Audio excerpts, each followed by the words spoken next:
Okay. మాది నంద్యాల దగ్గర ద్వారకా నగరం అనే గ్రామం. నంద్యాల తెలుసా? నంద్యాల ఎక్కువ అరటి తోటలు ఉంటాయి. ఇందాక మేము కూడా ఇట్లా కొంచెం అటు వెళ్ళాం బయటికి. అంటే బాగా అలసిపోయాం, కొంచెం బయట గాలి కూడా తీసుకుంటే బాగుంటుందని ఫ్రీగా వచ్చే గాలి కోసం వెళ్ళాం. చర్చిలోకి బయట గాలి రావట్లా. హల్లెలూయా. అయితే వెళ్ళినప్పుడు అక్కడ అరటి తోట అగబడ్డప్పుడు మాకు మా ఊరు గుర్తొచ్చింది. ఏ ఊరు అంటే నంద్యాల దాటి కొంచెం వెళ్ళిన తర్వాత చాలా పల్లెటూరు అనమాట. అది ద్వారకా నగరం అనే అటువంటి ఊరు. 40 ఇల్లులే ఉంటాయి ఆ ఊరిలో. 40 ఇల్లులే ఉంటాయి. అయితే నంద్యాలకి మహానందికి మధ్యలో ఉంటుంది అన్నమాట ఆ ఊరు. చిన్న పల్లెటూరు. బస్సులు వెళ్ళవు, సైకిల్ మీద వెళ్ళాలి, ఎద్దల బండ్లు ఉంటాయి అప్పుడు. అయితే ఒక వాక్యం చదువుకొని మనం సాక్ష్యంలోనికి వెళ్దాం. తిమోతికి రాసినటువంటి మొదటి పత్రిక 1వ అధ్యాయము 12వ వచనం. తిమోతికి రాసినటువంటి మొదటి పత్రిక 1వ అధ్యాయం 12వ వచనం. పూర్వము దోషకుడను హింసకుడను హానికరుడనైన నన్ను, చాలు, పరిశుద్ధుడు అయిన తండ్రి నీకు వందనాలు నాయన. అల్పుడు నిష్ప్రయోజకుడై నన్ను మీరు ఇక్కడ ఉంచారు. నీ బిడ్డలందరికీ ఉపయోగకరంగా చేయండి. లైవ్లో వింటున్న ప్రతి ఒక్కరికి కూడా మేలుకరంగా చేయండి. నీ స్వరం మాకు వినిపింప చేయండి. నీ దాసును వాడుకోమని, మహిమ మీరు పొందుకోమని ఆటంకాల దూరపరుస్తూ యేసు నామములో అడుగుచున్నాము తండ్రి, ఆమేన్. హల్లెలూయా. యేసుక్రీస్తు అనే పేరే మాకు తెలియదు మా ఊర్లో చిన్నప్పుడు. అక్కడ నుంచి మరి మేము రాజంపల్లి దర్శి దగ్గర మా నాన్న తీసుకొచ్చారు. మేము ప్రతి సంవత్సరం మహానందికి 3 రోజుల ముందే తిరణాలకు వెళ్తాం. అప్పట్లో పెద్ద పెద్ద చెట్లు ఉండేవి. చెట్లకి కనీసం అంటే ఈ బలిపీఠం అంత తేనెపార చెట్లు ఉండేవి ఇంతలా ఉన్న మహానందిలో. ఇక తిరణాలు వచ్చిందంటే చాలా సందడిగా ఉండేది. అది కట్ చేస్తే మేమున్న ఊరిలో కూడా మరి పోలేరమ్మ తిరణాలు జరుగుతూ ఉండేది. ఎద్దల బండ్లు కట్టి దానికి చీరలు కట్టి ఆ బండ్లో మేము కూర్చునే వాళ్ళం. ఆ బుడతడు ఉన్నాడు కదా, ఆడంత ఉండేవాడిని నేను. ఆ బండ్లో కూర్చునే వాళ్ళం. పెరుగన్నం సద్ది అంటారంటే ప్రసాదం లాగా పెట్టేవారు. తాళ్లతో కొట్టుకుంటారు. సహజంగా మాకు భక్తి ఎక్కువ అనమాట. ఊరి బయట గుడి ఉండేది. బర్రె ఈనిన లేదా ఏదైనా మేలు జరిగినా సరే గుడికి వెళ్ళి కొబ్బరికాయలు కొట్టడం ఇవన్నీ ఉంటాయి. చాలా భక్తి. ఆ బండ్లు కట్టినప్పుడు చాలా సందడిగా ఉండేది. అయితే ఒకవేళ ఆ పండగ ముందే ఒకవేళ ఈ సంవత్సరం చేయలేము అనుకుంటే మా తాత ఒంట్లోకి వచ్చేది, పోలేరమ్మ ఒంట్లోకి వచ్చి, ఈ సంవత్సరం మీరు బండ్లు కట్టకపోతే చింతపండు మగ్గినట్టు నల్లగా మగ్గి నశిస్తారా అని బెదిరించేది. కడతామనేది అడిగేవాళ్ళు. ఎన్ని కట్టాలి, ఏం చేయాలి అన్నీ అడుగుతారు. అన్నీ చెప్పినప్పుడు అన్నీ చేస్తారు. ఆ పండగ అయిపోయిన తర్వాత నేను నా బ్యాచ్ని వేసుకుంటాను. చిన్న బ్యాచ్ని వేసుకొని కొన్ని తాళ్ళు తీసుకుంటాను. నొలక తాళ్ళు ఓడబీకేసి వాళ్ళు ఇంతెంత లావు తాళ్ళతో కొట్టుకుంటారు కదా. నేను నా చిన్న పిల్లల బ్యాచ్ని తీసుకొని ఒక 3-4 మా ఊర్లో కొంగలు ఎక్కువ ఉంటాయి. అవి పొడుచుకొని కింద పడతాయి. ఆ కొంగలు తీసుకెళ్ళి కొడలు ఒకటి తీసుకెళ్ళి గుడి చుట్టూ తిరిగి మేము వాళ్ళు కోళ్ళని దున్నల్ని కోస్తే నేను కొంగల్ని కోస్తా. పండగ అయిపోయి నాకు 2వ రోజు 3వ రోజు నా బ్యాచ్ వేరుగా ఉంటుంది. నా పూజ, నేను అసలు పూజారిని అవుదాం అనుకున్నా గుళ్ళో. ఇక అది చాలా స్టోరీ, అది తీసేస్తే అక్కడి నుంచి వస్తే రాజంపల్లి వచ్చి మా నాన్న అక్కడ తీసుకొచ్చారు. అది మా అమ్మమ్మ వాళ్ళ ఊరు. మా నాన్నకి కొద్దిగా రోషం ఎక్కువ. ఎవరు అంటే ఏదన్నా అంటే పడడనమాట. అయితే ఇక్కడికి వచ్చిన తర్వాత ముసి దగ్గర ఆంజనేయుడి గుడి అని ఉందన్నమాట. అక్కడికి పెబ్బండి కట్టేవాడిని నేను. 3 కొర్రలుండి ఇనప చక్రాలతో ఇనప పైపు ఉండేది అప్పట్లో. ఇప్పుడు ఉన్నాయో లేవో కానీ దున్నేది ఇనప పైపు ఉండి 3 ఉంటాయి దున్నేటి ఇనప చక్రాలు. అది అడక్కొచ్చుకొని ఊళ్ళో దాని మీద ఈ పెబ్బండికి పెట్టి అన్ని సినిమా పోస్టర్లు. నేను బాలకృష్ణ ఫ్యాన్స్ అనమాట. సినిమా అయితే అయ్య బొమ్మలు మొత్తం అయ్య పాటలు పెట్టుకుంటూ గుడి చుట్టూ కూడా అయ్య పాటలు పెట్టుకుంటూ తిరిగేవాళ్ళం. అట్లా చేసి ఆ వాగులో మునిగేవాళ్ళం. అక్కడ అయిపోయిన తర్వాత నాకు చదువు మీద ఇంట్రెస్ట్ లేదు. ఇక నేను ఎండదీయాలని చెప్పి ఎండు చేపని ఎండదీసినట్టు ఎండదీయాలని మా అన్న ఏం చేశాడంటే హైదరాబాద్ తీసుకెళ్ళాడు. ఇక్కడ రాజంపల్లిలో పంతులు ఉన్నారు, బ్రాహ్మణ్స్. వాళ్ళు నరసింహయ్య, ఆంజనేయులు, సత్యము, ఇంకా వాళ్ళు 4 అన్నదమ్ములు. వాళ్ళు నరసింహయ్య, ఆంజనేయులు, సత్యం, ఇంకొక ఆయన పేరు ఏదో ఉంది. వాళ్ళ నలుగురు పిల్లలతో నేను సావాసం చేసి ఆడుకుండేవాడిని. వాళ్ళు ఎక్కడ తిరణాలైతే అక్కడ తీసుకెళ్ళేవారు నన్ను. ఇక అన్నమే ఉండదు, బెల్లము, అది పచ్చెనగపప్పు ఏముంటుంది కదా, పెసరపప్పు, ఇక అది తినేవాడిని శుభ్రంగా. ఇంక తిరణాలు అంటే ఇంక అదే ఇంటికి వచ్చేది కాదు. వాళ్ళు అంటారు, నువ్వు పెద్దయినాక మాతో పాటు ఏదో మేము కూడా పెద్దయినా గుళ్ళో పూజ చేస్తాంరా, నిన్ను కూడా ఏదో గుళ్ళో పెడతాంరా అనేవాళ్ళు. వాళ్ళ తల్లిదండ్రులు ఏం చేస్తారంటే వాళ్ళ ఇంట్లోకి రానిరు, వాళ్ళని తిడతా ఉంటారు. వాళ్ళు అంటారు, మా అమ్మ మా నాన్న లేనప్పుడు వద్దు కానీ ఇప్పుడు వద్దులే, గేట్ కాడ ఉండనే వాళ్ళం. అది కట్ చేసి దాని నుంచి మా అన్న హైదరాబాద్ తీసుకెళ్ళాడు చదవట్లేదని. అక్కడికి వెళ్ళిన తర్వాత ఇక్కడ పోలేరమ్మంటారు, అక్కడ పోసమ్మ మైసమ్మ అంటారు పోలేరమ్మని. అక్కడ నేను పని చేస్తూ కూడా 6 గంటలకి 5:30కే పని ఎక్కాలి, బేల్దారి పని. అక్కడ హైదరాబాద్లో తాటిబొందు ఆంజనేయుడి గుడి అని ఉంది. ఎవరన్నా హైదరాబాద్ వెళ్ళారు, సికింద్రాబాద్లో తాటిబొందు ఆంజనేయుడి గుడి అని ఉంటుంది, బాగా పేరుగాంచిన గుడి. నేను గుడికి వెళ్ళే పనికి వెళ్ళేవాడిని. అందరూ వీడు పని తప్పించుకోవడానికి గుడికి వెళ్తున్నాడా ఏంటో అనుకునేవాళ్ళం. ఏ తాగుడు అలవాట్లేదు, వయసు పెరుగుతుంది, 14, 12 వస్తూ ఉన్నాయి. ఇక మంగళవారం మైసమ్మ గుడికి, శుక్రవారం మళ్ళీ పోలేరమ్మ గుడికి, గురువారం సాయిబాబాకి, ఇలా గుళ్ళు ఇంకెక్కువ తిరుగుతూ ఉండేవాడిని. చాలా బుద్ధిమంతుడిగా. చికెన్ తినేవాడిని కాదు, మటన్ తినేవాడిని కాదు, గుడ్డు తినేవాడిని కాదు.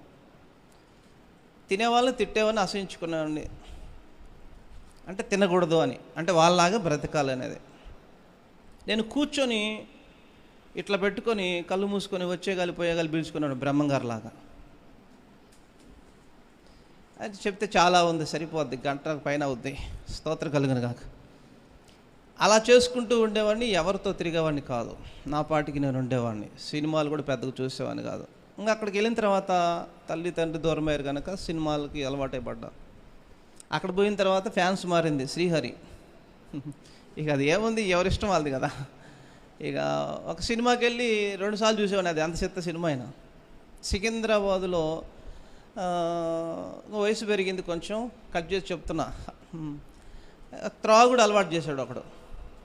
అప్పుడు కొంచెం సన్నగా ఉన్నాను, 14-15 సంవత్సరాలు వచ్చాయి. తాకపోతే నువ్వు పని చేయలేవరా అని బీరు తాగడం అలవాటు చేశాను. అది పోయి అన్నీ అయినాయి. ఇక అటు పోయి సికింద్రాబాద్ మోండా మార్కెట్ తెలుసా, సమరసింహారెడ్డి సినిమా ఎవరు చూశారు? ఎవరు చూడలేదా? ధన్యులు. సమరసింహారెడ్డిలో వీరరాఘవరెడ్డి, శ్రీనివాస్ యాదవ్, వీరరాఘవరెడ్డి కొడుకులు 3. అంతే, ఆ స్టోరీ చెప్పట్లేదు. శ్రీనివాస్ యాదవ్ అని ఆయన ఎమ్మెల్యే మోండా మార్కెట్కి, సికింద్రాబాద్ మోండా మార్కెట్కి. మోండా మార్కెట్కి దగ్గరలో మేము పనిచేసాం, ఒక బిల్డింగ్ కట్టాం. ఆ బిల్డింగ్ కట్టిన ఆయన తమ్ముడు కొడుకు చిల్లర రౌడీ. ఆ అబ్బాయి వచ్చేవాడు, 20 రూపాయలకి తెచ్చుకుంటాడు, ఎంత బుడ్డి. అది అలవాటు చేశాడు నాకు. 20 రూపాయలు 25 రూపాయల బుడ్డి, చాలా చీప్. అంటే అది అలవాటు చేశాడు. అతనితో స్నేహమైంది. ఒకసారి ఆడ ఊర్లో అదే మైసమ్మ పోసమ్మ మర్చిపోయాన్ని, ఆ తిరణాలు జరుగుతుంది. అన్న నిన్ను అన్న దగ్గర తీసుకెళ్తా అంటున్నాడు. ఎవడరా అన్న అనుకున్నా నేను. ఆ శ్రీనివాస్ యాదవ్, మోండా మార్కెట్కి ఎమ్మెల్యే అయిన శ్రీనివాస్ యాదవ్ కింద గోండాలు ఉంటారు. ఆ గోండాల దగ్గర తీసుకెళ్ళాడు అనమాట. అంటే ఇప్పుడు లేరు, అప్పుడు ఉన్నారు. మరి వాళ్ళ దగ్గర తీసుకెళ్ళాక వాళ్ళ నుంచి మళ్ళీ ఆయన దగ్గర తీసుకెళ్తానన్నాడు. ఆయన ఆ పండగలో తిరుగుతుంటే ఆయన చూపించాడు, ఈయన శ్రీనివాస్ యాదవ్ అని. మరి ఇప్పుడు ఆయన ఉన్నాడు లేదో నాకు తెలీదు. చాలా మంచి వ్యక్తే. వాళ్ళతో కలిసి తిరిగాం.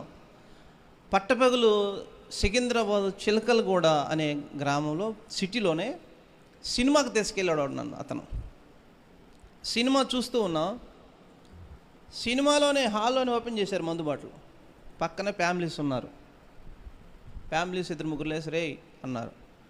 నా పక్కన ఉన్నవాడు ఎలా ఉన్నాడంటే ఈ ఫ్యాన్కే కింద పడతాడు వాడు, అంత సన్నగా ఉంటాడు. క్యావరే క్యాకర్రే తూ అని లేచాడు. అన్న మనుషులు అన్నాడు.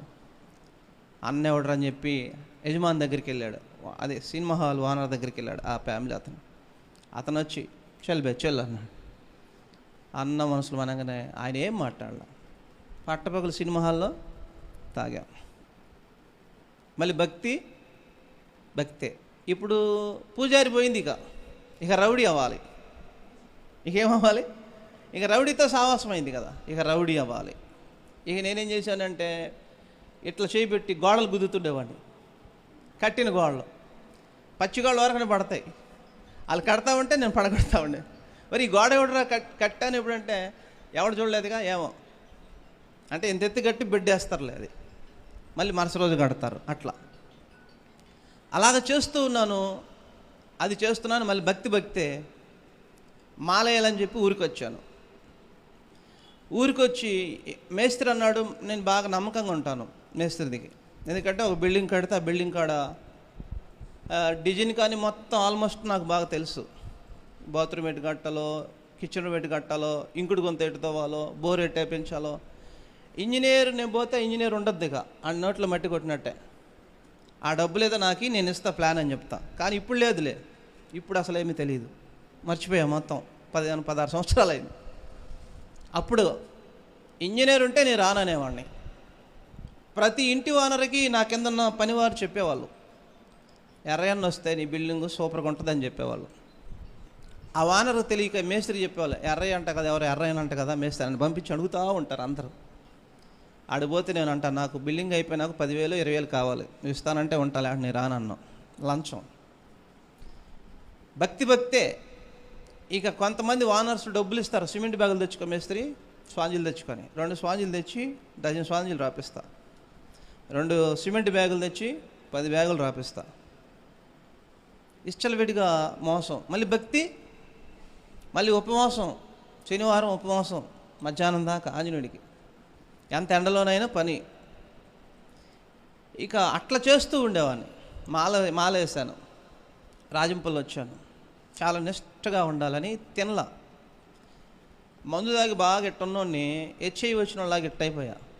తినక ఆ వాగులో మునగటం, ముసిలో మునగటం. ఒకసారి ఏం జరిగిందంటే ఓవర్ వీట్ అయిపోయి భయంకరంగా మోషన్స్ అయిపోయి వాగులోకి ఒడ్డుకి తిరుగుతాను, ఇంటికి రావట్లా. మా అమ్మ అందయ్య, మా స్వామి ఏంటంటే మీ స్వామి వాగులోకి ఒడ్డుకు తిరుగుతుండు పో అని చెప్పారు. మా అమ్మ దానిమ్మకాయ ఆకు ఏమేమో తీసుకొచ్చి పెడితే, అరటికాయలు పెడితే మొత్తానికి ఇంటికి వచ్చా.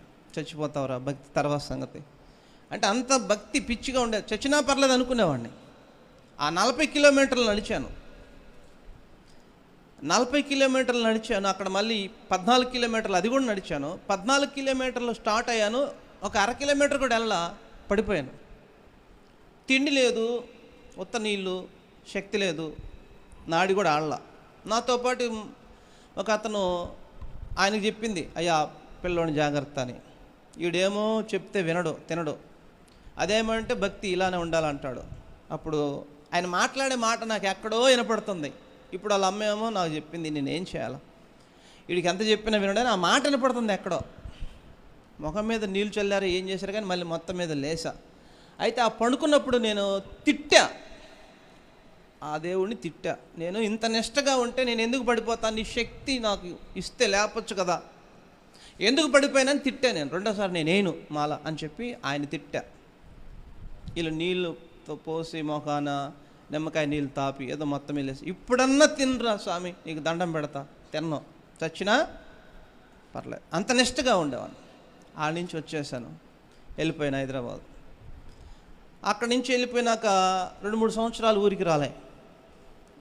మా అమ్మ వాళ్ళు ఏం చేశారంటే నన్ను చూడాలని, ఏం చేయాలో అర్థం కాక వాళ్ళు ఒక ప్లాన్ వేశారు. అప్పుడు తిరణాలు వస్తుంది, ఆంజనేయుడు తిరణాలు అంటే వస్తాడని చెప్పారు. అంటే తిరణాలు చూడ చాలా రోజులు అయింది, వస్తానని చెప్పి వచ్చాను. వచ్చిన తర్వాత మా పాస్టమ్ వాళ్ళ నాన్న, మా మేనమామ మొన్న వచ్చాడు ఈ ఊరికి. మా మేనమామ, మా పాస్టమ్ వాళ్ళ నాన్న, మాకు మేనమామ, ఆయన వాళ్ళిద్దరు చిన్న పెద్ద పిల్లలు. ఆయన ఏం చేశాడంటే వీళ్ళ నాన్నగారు చాలా తెలివిగా ఆయన పట్టుకున్నాడు. మేము ఈయన మాట వింటాం కాదనకుండా. ఆయన వచ్చి, నువ్వు బాగా చెడిపోతున్నావు, నువ్వు దేశం వెళ్ళిపోతే రావట్లేదు, ఎందుకంటే మేస్త్రి తొలే కాసుకు వస్తారు కదా, నాకు 1,000 ఇచ్చి వస్తాడు. నేను ఆడ పని చేపిస్తే లేకట్లేదు. ఒక కూలి అయితే 4 కూలీలు రాపిస్తా. నేను అసలు పని చేయకుండా తిరుగుతా, డైలీ తాగి తిరుగుతుంటా బీరు. ఇక ఆయన ఏం పట్టించుకోవాలని నమ్మకంగా ఉన్నాడు. లక్షలు ఇంటి వారితే తెస్తే మేస్త్రికే ఇస్తాను, రూపాయి కూడా తేడా ఉండదు. కాకపోతే చేపించిన కూలీలలో మోసం ఉంటుంది. వచ్చిన తర్వాత సేవకి ఫోన్ చేశా, మేస్త్రి నేను చాలా మోసం చేశాను నిన్ను అన్నాను, నన్ను క్షమించాలంటే, రే నువ్వు చేసినని నాకు తెలుసురా, మరి నువ్వు కూడా బ్రతకాలిగా, నువ్వు కూడా ఖర్చులు చేసుకోవాలిగా, అవి పట్టించుకోలేదులేరా, నువ్వు పట్టించుకోబాకు అన్నాడు ఆయన. నేను అనుకున్నాను ఎంత మంచి మనసు అయిందని, ఎందుకంటే అంత నమ్మకంగా బ్రతికాను. ఆ పెళ్ళికి కూడా వచ్చి ఉంగరం పెట్టాడు ఆయన. అయితే మోసం చేసింది మాత్రం వాస్తవం. అలా మరి చేసుకుంటూ వెళ్తూ ఉన్నాను. అలా చేసుకుంటూ వెళ్తూ ఉండగా ఇక ఊరికి వస్తే ఏమని చేసుకోవాలి పెళ్ళి అని చెప్పి మాట్లాడారు.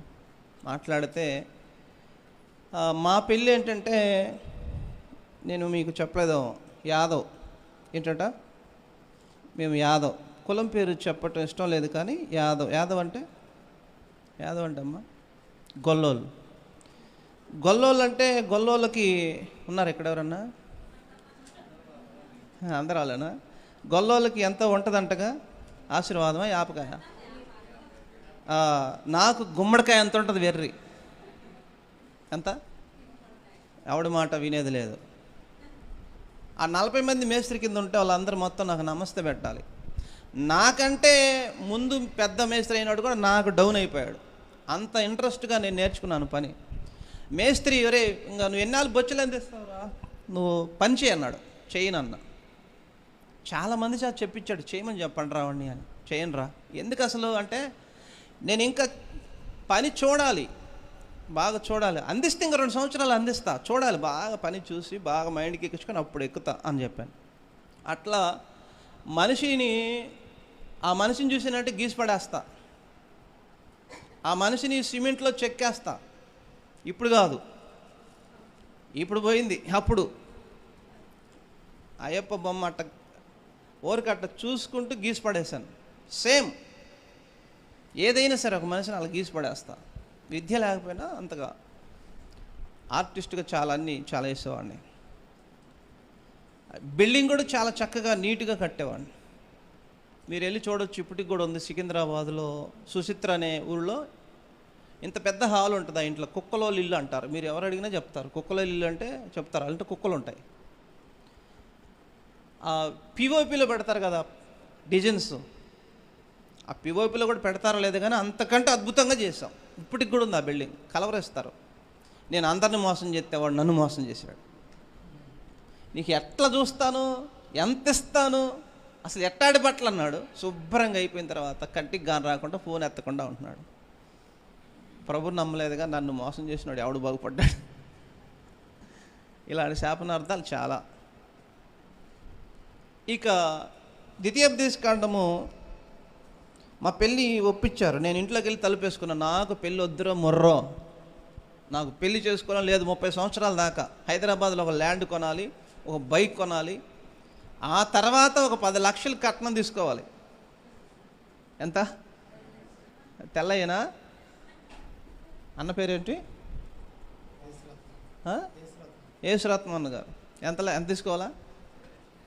10 లక్షలు అయితే 15 అయినా ఊరకొచ్చేది కదా, ఎవడిస్తాడు? ద్వితీయోపదేశకాండము 22:5 చూడండి అమ్మా. మా పెళ్ళి ఎలా జరిగిందంటే, స్త్రీ పురుష వేషము వేసుకొనకూడదు. చదవచ్చు కదా గబాలా? చదువు. నాకు ఆడేసి వేశారు. నాకు ఆడేసి వేసి మా మేనమామ, ఒరే ఆ మేసాలు కూడా తీసేసుకోరా, సూపర్ ఉన్నవారు అమ్మాయిలాగానే వాడు. ఆ కొమ్ములు ఉంటాయి మాకు, కొమ్మోళ్ళు ఉంటారు సిమెంట్లో, మా కొమ్మోళ్ళు ఉన్నారు. మీ నాన్న చచ్చే, మీ అమ్మ చచ్చే, ఏదేదో ఊతా ఉంటాడు, నాకు దేవత రావాలని పొగ వేసి. నాకేమో నచ్చదు కానీ తప్పదు. కత్తి ఒకటి ఇచ్చి, జాకెట్ వేసి, చీర కట్టి, నచ్చని చేశారు. అంత బాగానే ఉంది. ఈ దరిద్రం అనుకున్నా నేను. ఊరంతా తిప్పి ఆడగొర్రెనా, గొడ్డుబోతు గొర్రెను, పిల్లలు చేయని గొర్రెని, పిల్లలు కనని గొర్రెని పుట్ట చుట్టూ తిప్పి చేసి, అది మాంసం తినాలి, నన్ను తినమన్నా. తింటేనే అన్నది. ఏం తినేది? తినలే.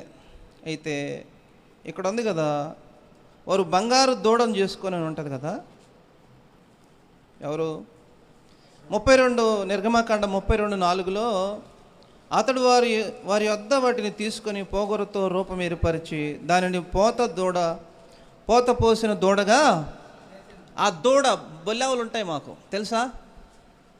నిద్రపోవాలి చెప్పండి అమ్మ. హల్లెలూయా. దూడ దూడని తీసుకొని ఎరదాలు కొట్టుకుంటూ ఆడపిల్లలాగా ఊరంతా తిప్పి నా పరువు తీశారు. తెల్లారి పొద్దునే ఈడే కదరా రాత్రి వేసుకుంది, పోని వదిలేస్తాం, పెళ్లి చేసుకున్నాను. నేనేం చెప్పానంటే హైదరాబాద్ వెళ్తాను, ఇల్లు చూసి తీసుకెళ్తానని చెప్పా. ఎవరైనా పెళ్లి చూపులు చూసుకుంటారా లేదా చెప్పు తమ్ముడు, పెళ్ళైందా చూసి చేసుకో. తాళి కట్టేటప్పుడు చూసా. ఎప్పుడు తాళి నిజమన్నా, తాళి కట్టేటప్పుడు చూసా. ఓహో ఈ అమ్మాయి ఈ పిల్ల తిక్కలదానిలాగా ఉందే అనుకున్నాను. ఈ తిక్కలదానికి చూపిస్తా చుక్కలు అనుకున్నా నేను. ఇక వెళ్ళిపోయి ఇంక రాలా. ఎందుకు వద్దంటుంటే చేశారు. నీ కర్మ నువ్వు చావు, నా కర్మ నేను చేస్తాను. వాళ్ళందరూ ఈ సడన్గా పోయి పెళ్లి చేసుకున్నావు ఏంటంటే పట్టుబట్టి చేశారా బాబు అని. ఇక పోలా. మార్కాపూర్లో ల్యాండ్ అమ్ముతున్నారు, నాకు ఆ డబ్బు పిచ్చి ఎక్కువ బాగా. నువ్వు కొనే పని అయితేరా చాలా తక్కువలు వస్తుంది అన్నారు. నేను పోతే పట్టుకుంటారు ఈ ఆలోచన రాలా. ల్యాండ్ కొందాం అనుకున్నాను. ల్యాండ్ కొందామని ఆడిపోతే మా పెద్దమా ఉన్నాడు, మేనమా ఇంకొక ఆయన, అది వేరే కాలనీ, మార్కాపులో పూల సుబ్బయ్య కాలనీ. అక్కడ పోయి కూర్చున్నానే లేదో వీళ్ళంతా వచ్చి కూర్చున్నారు. ఇదేంది వీళ్ళకెట్ట తెలుసు అంటే ఈయన అన్నదమ్ములే కదా, నేనే కదా ఎర్రోడిని పేరు పెట్టుకొని మరి. క్యావురే అన్నాడు. క్యావినై దో జాతం, ఇద్దరం వెళ్తాం. దో జాతం అంటే ఇద్దరం వెళ్తాం, తీసుకెళ్ళాం. ఇష్టం లేదు, ఎట్ట వదిలించుకోవాలి. స్తోత్రం కలుగును గాక. ఒక పోర్షన్ రెంట్కి తీసుకొని ఉన్నాం. సినిమా హాల్ పక్కనే పై ఫ్లోర్లో ఉన్నాం. కరెంటు పోతుంది నైటు. కరెంటు పోయినప్పుడు ఏమంటుందో, ఎస్ఐయా కరెంటు తొందరగా అయ్యయ్యా. ఈమె ఆర్సిఎం చర్చిలో మిషన్ నేర్చుకుందట, భక్తితో కాదు, ఊరక మిషన్ నేర్చుకోవడానికి వెళ్ళింది. స్తోత్రం కలుగును గాక. పలహారం కోసం పోయే బ్యాచ్ ఈమె, బొరుగులు పట్టణాలకి. అంటే ఆమె చెప్పింది నాకు అంత, అప్పుడు ఇప్పుడు కాదు, ఇప్పుడు నాకంటే బాగుంది. అలవాట్లో వాళ్ళు అంటుంటారు కదా అప్పుడు ఏసయ్య అని, ఏం అదే అని లాగి ఒక్కడు కొట్టాను. ఏం మాట్లాడుతున్నావు ఈడ? ఆంజనేయ అను, వెంకటేశ్వర స్వామి అను, తిరుపతమ్మ అను, చంపేస్తా. ఏసయ్య అన్నావంటే మరుస రోజు కూడా కరెంటు పోద్ది, కరెక్ట్గా 7:30-8 గంటలకి. మరలా ఏసయ్య కరెంటు, ఆంజనేయ కరెంటు అంటది. నటన. కొట్టాను. పని వెళ్ళాం, పని చేస్తున్నాం. నా పని చేసే కాడికి ఒక అతను వచ్చాడు. అతను, మేమందరం భోజనానికి వెళ్ళిపోతాం పైన ఉండి మేస్త్రిగా జీతానికి ఉన్నప్పుడు. అతను మా మేస్త్రుల దగ్గర, తమ్ముడి దగ్గర పని చేస్తాడు. అతను అద్దంకి దగ్గర వైదన గ్రామం. అతను సినిమా పిచ్చి అతనికి కూడా. అయితే అతను ఏం చేస్తాడంటే అందరూ అన్నానికి పోయినాక పై రూమ్లో నుంచి కిందకు వస్తే తలుపు వేసుకొని సినిమా పాటలు పెట్టుకొని కొద్దిసేపు ఎగిరిగానే అన్నానికి రాడు. అంటే ఆయన పిచ్చి అది. అతను ఏమైందంటే ఎక్కడో మీటింగ్ కాడ వాక్యం విని అతను దేవుని ద్వారా బతికాడట సహజంగా చిన్నప్పుడు. అతను ఇంకా లోకంలో పడిపోయి ఉన్నాడు.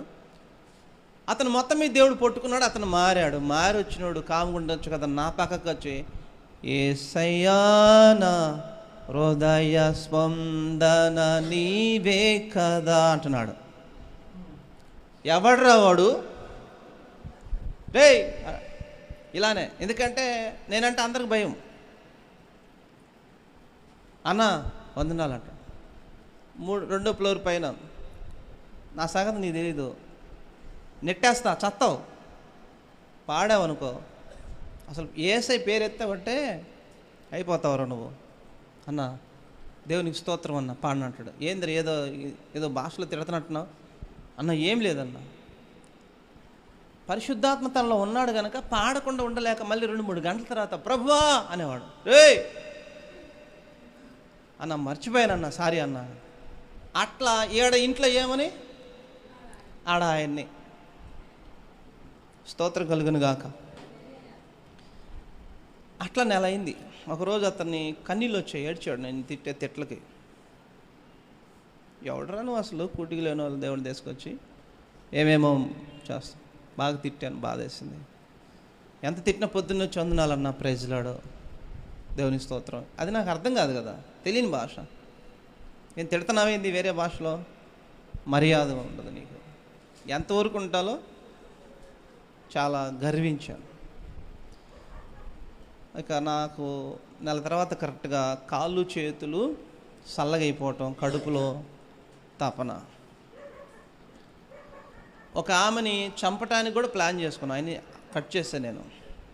తాగి నా ఫ్రెండ్ ఉన్నాడు మేస్త్రి వాళ్ళ చిన్న తమ్ముడు, అదే భార్య తమ్ముడు అనమాట, ప్రసాద్ అంటాడు నా ఫ్రెండ్. ఆడు నేను ఒక ఆమెను చంపేద్దాం ఓకే. ఎందుకంటే ఇక చిల్లర రౌడీ ఉన్నాడు కదా, వాడి పక్కన గుండాలు ఉన్నారు కదా, భయం లేదు. చంపటానికి కూడా ఆలోచన చేసాం, ఎట్లా దేవుడు ఆపాడు. చంపుంటే పోయి జైల్లో పడేవాడు. ఇలాగ చాలా. అయితే ఇక ఏమైనా తీసుకెళ్ళాం, ఏమైనా ఎట్టైనా వదిలించుకోవాలి. ఇది ఒకటి ఉంది, మళ్ళీ దుబాయ్ పోవాలని, డబ్బు సంపాదిస్తాను, నువ్వు మీ ఇంట్లో ఉండని చెప్పి. ఇంక వెళ్ళిపోతే రాకూడదు. అవన్నీ కాగితాల్లో అప్లికేషన్ చేస్తున్నాం. ఆడు నన్ను మోసం చేశాడు. ఇలా నెల తర్వాత నాకు ఇద్దరు హింసిస్తున్నప్పుడు కాలు చేతులు చల్లగాట, కడుపులో తపన. హాస్పిటల్కి వెళ్ళినా తగ్గట్లేదు. నా దగ్గర 34,000 ఉన్నాయి. అప్పటికి స్థలం కొనేసాను, ఆస్తులు సంపాదిస్తున్నాను. ఎవడికి రూపాయి ఇవ్వను, అడుక్కున్నాడు కూడా. డబ్బు పిచ్చి బాగా, మోసం చేయటం ఎక్కువ. ఇక ఏ బిల్డింగ్ కాడికి పోయినా డబ్బులు బాగా వస్తాయి. నేను పని కూడా చేయను, పని ఎగ్గొట్టి సినిమాకి వెళ్తా. కానీ నా లెక్కలో నాగా ఏమి ఉండదు. నా చేతి కింద ఎప్పుడు ఇద్దరు పనులు ఉండాలి, ఒకరు పెడితే ఒప్పుకోను. ఆ ఇద్దరి ద్వారా నేను ఒకరోజు చేసే పని మధ్యాహ్నానికే చేసేస్తాను. అంత హుషారుగా ఉండేవాడిని. అలా చేస్తూ ముందుకు సాగుతూ ఉండేవాడిని. ఇప్పుడు ఈ రోగం వచ్చింది. అనేకులకి నేను అంతరాలు వేయించాను మసీదులో. ప్రతి హాస్పిటల్కి వెళ్ళా. బాలనగర్ అని సికింద్రాబాద్లో ఆ 15 సంవత్సరాల కిందటే 150 రూపాయల ఫీజు. బీబీఆర్, రెమెడీ అని 2 hospital, remedy hospital, BBR hospital అని 2 మంచి ఫేమస్గా. డబ్బులు పెట్టుకొని అక్కడికి వెళ్ళా. మీరు నమ్మినా నమ్మకపోయినా నగ్న సత్యం. ఓపి రాపించుకున్నా. డాక్టర్ గారు అక్కడ కూర్చున్నారు. బెల్ కొట్టాడు పంపించని.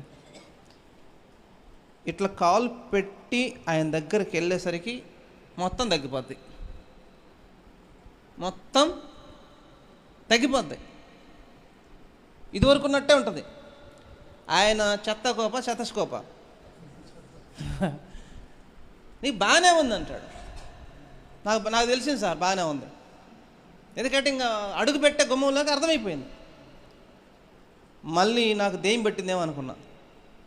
మసీదుకి వెళ్ళా. బేటా నువ్వు వచ్చావేంది అన్నాడు. కర్మగాలి దేవుడని రాక తప్పుద్దా. చాలామందికి వేయించా. పొద్దులేని ఒక 150 తీసుకొని కట్టేశాడు. ఒక గంట బాగుంది. మళ్ళీ ఇంకొక హాస్పిటల్కి వెళ్ళా. ఆడకి వెళ్ళి ఓపి రాపించుకున్నా. 150. డాక్టర్ గారి దగ్గరికి అడుగు పెట్టా. మళ్ళీ బాగుంది. గుమ్మంలో అడుగు పెడితే బాగుంటుంది.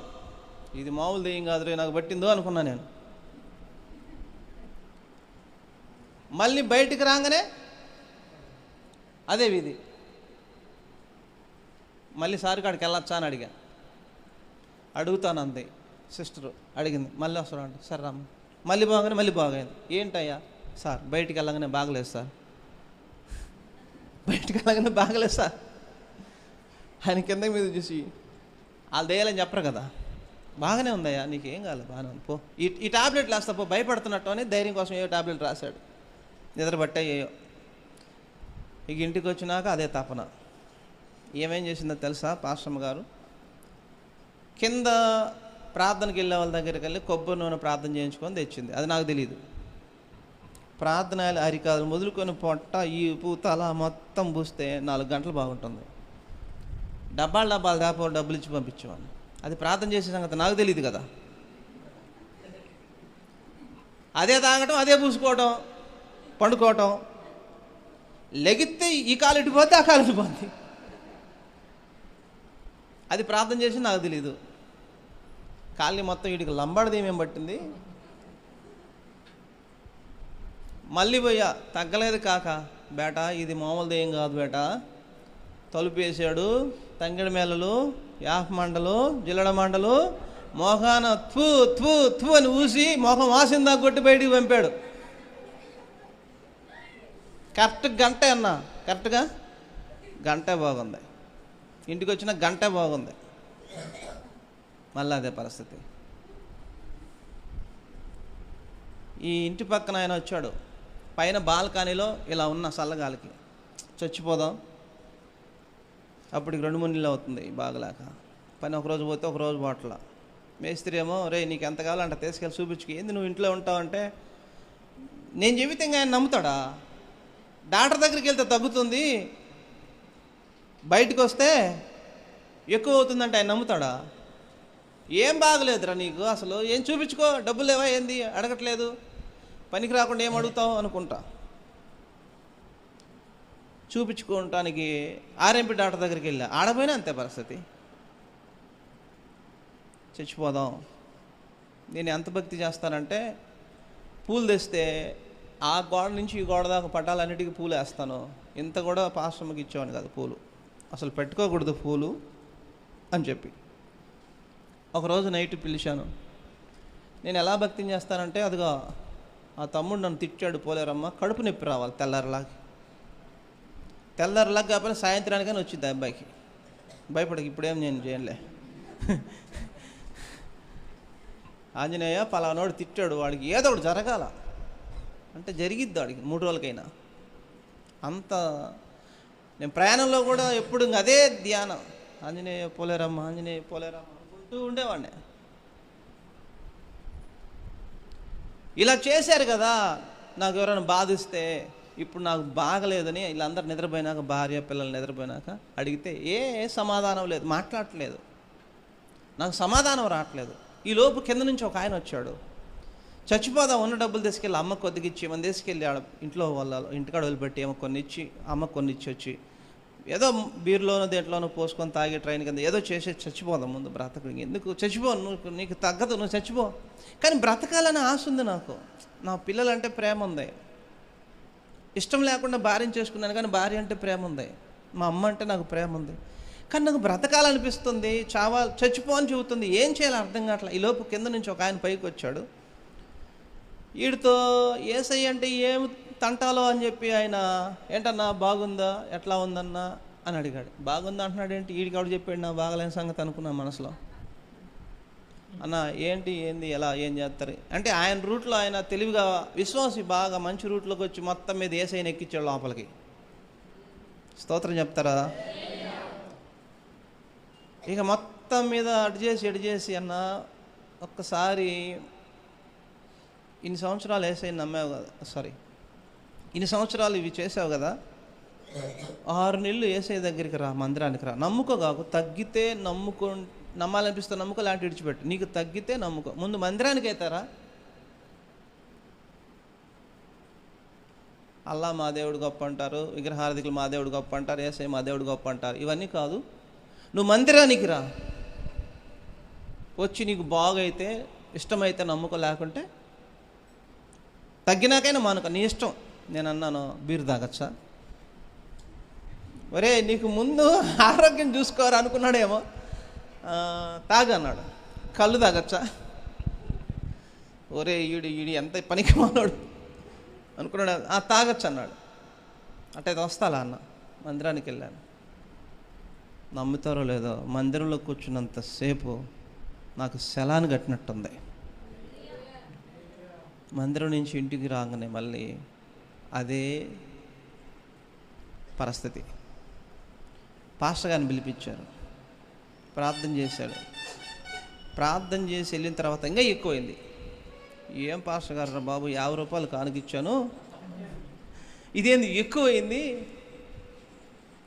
ఆయన ప్రతిరోజు సాయంత్రం వచ్చి పలకరిస్తున్నాడు, ఎట్లా ఉంది, అట్లానే ఉంటుందంటే నువ్వేం భయపడకనేవాడు. నేనేమో చనిపోవాలనుకుంటున్నా, 2-3 వారాలు చూద్దాం, చనిపోదాం అనుకుంటున్నా. ఆయన ఒక మాట చెప్పాడు, నువ్వు మిద్దె మీదకి వెళ్ళి అందరు పండుకున్నాక, నిజమైన దేవుడా ఎవరు ఉంటే నాతో మాట్లాడు, నన్ను బ్రతికించు, నన్ను బాగు చేయి, యేసయ్య నామంలో చేయొద్దు, మిగతా వాళ్ళ నామంలో చేయొద్దు, ఆకాశాన్ని భూమిని సృష్టించిన దేవుడా ఎవరు ఉంటే నాతో మాట్లాడు, నేను నీకోసం బ్రతుకుతా అని చెప్పు అన్నాడు. అలాగే వెళ్ళాను, ఒకరోజు చేశాను. ఎవడురా దేవుడు ఉంటే నాతో మాట్లాడు అన్నాను, ఏమీ లేదు. మరుసటి రోజు వెళ్ళాను, అడిగాడు, నేను చేశావన్నాడు, చేశానన్నా. ఈరోజు కూడా చేయన్నాడు. అతను నా కోసం కన్నీరు గారుస్తున్నట్టున్నాడు. నాకు సువార్త చెప్పిన అతను సీను. అతను ఇప్పుడు పిడుగురాల్లో ఉంటున్నాడు. అక్కడ పెయింట్ పని చేయనీకి వచ్చారన్నమాట వాళ్ళు. చాలా ఆత్మీయుడు సీను. తన పేరు జాన్సన్ అని పెట్టారు. అయితే 3వ రోజు కూడా వచ్చాడు. రోజు సాయంత్రం అవుతాడు, ప్రార్థన చేస్తున్నావా? చేస్తున్నాను కానీ ఏమి రావట్లేదు. ఏం కాదు పో, ఈరోజు దేవుడు మాట్లాడతాడు పో అన్నాడు. ఎవరైనా విశ్వాసులు మనం బలంగా చెప్తాం కదా. వెళ్ళాను, రే ఎవడరా అసలు దేవుడు ఎవడరా? నేను ఏం పాపం చేశాను? నేను ఈ అబద్ధాలు ఆడటం, మోసాలు చేయటం పాపం అనుకోను. పాపం అంటే ఒక వ్యభిచారం, ఒక దొంగతనం, ఒకటి చంపటం, ఈ 3 పాపం అనుకుంటాను నా లెక్కలో. తెలియక ఈ మోసాలు చేయటం అన్నీ పాపం అనుకోవట్లే నేను. ఎందుకంటే అందరూ అలానే ఉన్నారు, నేను ఇలా ఉండదు కదా, కష్టమే.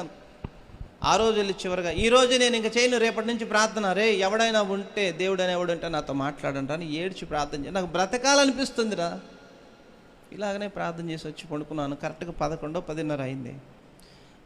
అప్పటికి నాకు 2 అమ్మాయిలు. చిన్న అమ్మాయి చాలా గయ్యాలి, నిద్రపోదు ప్రతిరోజు నైటు. ఆమె దగ్గటానికి ఒకటానికి, తాగటానికి, పాలు తాగటానికి ఒకటానికి, అన్నిటికీ టానిక్లే. మొత్తం ఒక 20-30 ఇంట్లో ఉన్నాయి. ఎందుకంటే నేను చేసే మోసానికి నా బిడ్డకి దేవుడు చూపిస్తున్నాడు. నేను మోసం చేసేటప్పుడల్లా వద్దు వద్దని నాకు వినపడుతుంది. మందు తాగేటప్పుడు తాగొద్దని వినపడుతుంది, కానీ అబద్ధాలు ఆడేటప్పుడు వద్దు వద్దని చెబుతుంది, కానీ వినట్లా. ఇప్పుడు ప్రార్థన చేసి వచ్చి పండుకున్నాను. ఆ చిన్న అమ్మాయి చూసేటప్పటికి ఆ అమ్మాయికి 6 నెలలు. అమ్మాయి దేవుడి దేవాలి నిద్రపోతుందిలా అనుకున్నాను. నిద్రపోదు సామాన్యంగా ఆమె. ఈరోజు ప్రశాంతంగా నిద్రపోవచ్చులా అనుకున్నాను. పండుకున్న అరగంటగా నాకు తెలియకుండా మోకాల మీదకి వచ్చాను. ఇల్లంతా చెప్పలేనంత తెల్లగా అయిపోయింది. ఆ చిన్న బిడ్డ 6 నెలల అమ్మాయి 5 సంవత్సరాల అమ్మాయిగా చాలా తెల్లగా మెరిసిపోతుంది. ఎంత తెల్లటి గౌన్ వేసుకుందంటే అంత తెల్లటి గౌన్ వేసుకుంది. మా అమ్మాయి 5 సంవత్సరాల అమ్మాయిగా ఉంది. నా కుమారుడా, నాకు తెలీదు. నేను మోకరించాను, స్తోత్రం స్తోత్రం స్తోత్రం అని స్తోత్రం చెబుతున్నా, కేకలు పెడుచుకుంటూ ఏడ్చుకుంటూ, నా కుమారుడా నువ్వు చనిపోవద్దు, నీకోసం నేను చనిపోయా. నేనెవరో నీకు తెలియాలంటే బైబిల్ చదువు. నువ్వు చనిపోకూడదు, నేను నీ కోసం చనిపోయాను. నేను నిన్ను బ్రతికించడానికి వచ్చాను, నేను నిజమైన దేవుణ్ణి అన్నాడు. ఆ రాత్రి కనుక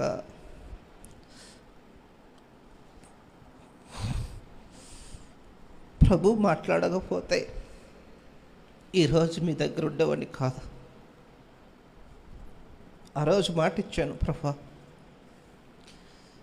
ఎవరూ రాలేదు నా దగ్గరికి, నువ్వు వచ్చావు, నీకోసం బ్రతుకుతానయ్యా, నీకోసం పనిచేస్తానయ్యా, నువ్వెంత గొప్ప దేవుడివో తెలియచేస్తా జనులకి, నేను నీ సాగు చేస్తాను ప్రభు, నీ గురించి చెప్తానయ్యా అని చెప్పాను. ప్రభుకి మాట ఇచ్చాను.